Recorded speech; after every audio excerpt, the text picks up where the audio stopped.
y a de l'inquiétude en ce moment à la prison de Bordeaux parce que la tuberculose est entrée à l'intérieur des murs au début de l'été.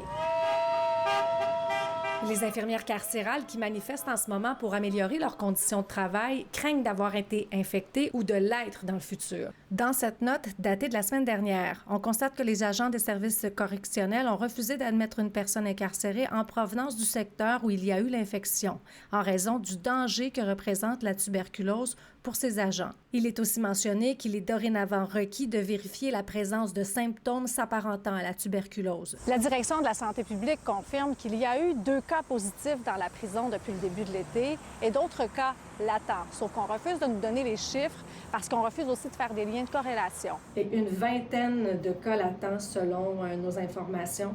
Selon vous, est-ce que c'est une situation qui est inquiétante?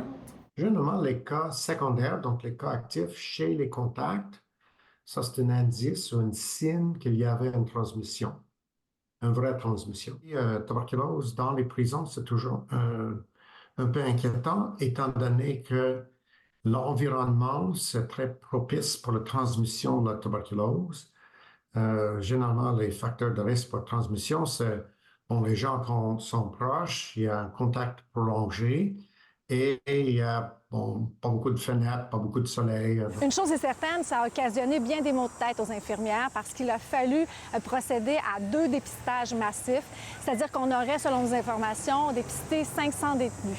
C'est beaucoup moins contagieux que COVID, par exemple. On peut attraper l'infection, donc devenir une personne comme porteur ou porteuse de gènes sans développer la maladie. Toujours selon nos informations, l'un des détenus malades aurait connu des complications et a dû être transféré dans un hôpital. La plupart des gens, 80%, ont développé comme une pneumonie, donc toux, fièvre, crachat, des choses comme ça. Ce pneumologue invite les employés inquiets à se faire dépister dans les cliniques où c'est gratuit. C'est toujours difficile de dire « Ah, c'est ça le risque. Le risque est tel pourcent. » Soit il y a un risque, et il faut faire le dépistage. La tuberculose est une maladie à déclaration obligatoire, mais pour l'instant, la direction de la santé publique assure que la situation est sous contrôle.